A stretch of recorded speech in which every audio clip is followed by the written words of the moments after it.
பக்கா டிவியின் 5 மணி செய்திகளுக்கு உங்களை அன்போடு வரவேற்கிறோம். நம்ம திரையுலகத்துல என்னென்னலாம் ஹாட் டாபிக் வளம் வந்துகிட்டு இருக்கு அப்படின்றத உங்களுக்காக தொகுத்து வச்சிருக்கேன். இப்படி போய் அப்படி பார்த்துட்டு வந்துடலாம் வாங்க.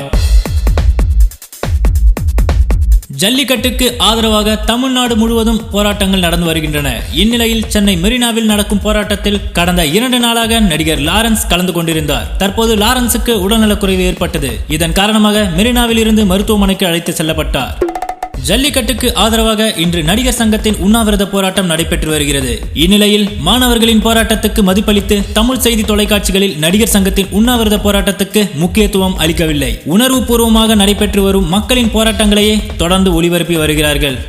தெலுங்கு சூப்பர் ஸ்டார் மகேஷ் பாபு ஜல்லிக்கட்டுக்கு ஆதரவு தெரிவித்துள்ளார். இது குறித்து அவர் வெளியிட்டுள்ள செய்தியில், ஜல்லிக்கட்டு தமிழர்களின் கலாச்சாரம். அதனை நடத்த தமிழர்கள் துணிச்சலாக போராட வேண்டும். சரியான நேரத்தில் ஒன்றிணைந்துள்ள தமிழக இளைஞர்கள் அறவழி போராட்டம் பாராட்டக்குரியது. இந்த போராட்டம் வெற்றி பெற எனது வாழ்த்துக்கள் என குறிப்பிட்டுள்ளார். தமிழக மக்கள் ஒருமித்த உணர்வோடு மிகவும் கண்ணியமாகவும் கட்டுக்கோப்பாகவும் நடத்தி வரும் அறவழி போராட்டத்துக்கு தலை வணங்குகிறேன் என நடிகர் தனுஷ் தெரிவித்துள்ளார். மேலும் சைவ உணவு சாப்பிடுகிறவன் என்ற முறையில் பீட்டா தன்னை கௌரவித்ததை பெரும் அவமானமாக கருதி வருந்துகிறேன். நானோ எனது குடும்பத்தினரோ யாரும் பீட்டாவில் உறுப்பினராக இல்லை என்றார். ஜல்லிக்கட்டுக்கு ஆதரவு தெரிவித்து நடிகர் சங்கம் சார்பில் இன்று ஒரு நாள் உண்ணாவிரத போராட்டம் நடக்கிறது. இப்போராட்டத்தில் நாசர், கார்த்தி, பொன்வனன், மனோபாலா உள்ளிட்ட பலர் கலந்து கொண்டுள்ளனர். மேலும் நடிகர் அஜித், அவரது மனைவி ஷாலினி, சத்யராஜ், சிவகார்த்திகேயன், நடிகை சுஹாசினி மற்றும் பீட்டா அமைப்பில் உறுப்பினராக இருப்பதாக கூறிய நடிகை த்ரிஷாவும் கலந்து கொண்டார்.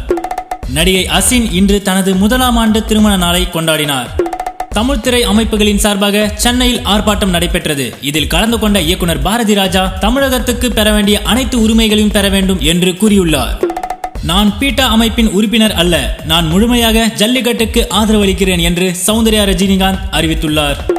நத்தம் பஸ் நிலையம் அருகில் ஜல்லிக்கட்டுக்கு ஆதரவாக சினிமா டைரக்டர் சமுத்திரகனி ஆர்ப்பாட்டம் நடத்தினார். அப்போது தமிழர்களின் தார்மீக பண்பாடு, கலாச்சார உரிமைகளை விட்டுக் கொடுக்க முடியாது. தமிழக மக்களின் இந்த உணர்வுபூர்வமான போராட்டம் நிச்சயம் வெற்றி பெறும். மீண்டும் ஜல்லிக்கட்டு நடைபெறும் என்று பேசினார். இதில் ஜல்லிக்கட்டு ஆர்வலர்கள், பொதுமக்கள் என ஏராளமானோர் கலந்து கொண்டனர்.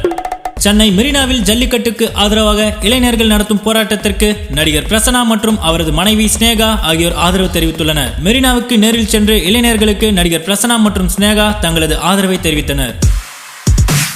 இனி இது போல நம்ம திரையுலகத்துல நாளுக்கு நாள் நடக்கிற விஷயங்களையும் கிசுக்களையும் சுட சுட கேட்க சப்ஸ்கிரைப் பண்ணுங்க பக்கா டிவி.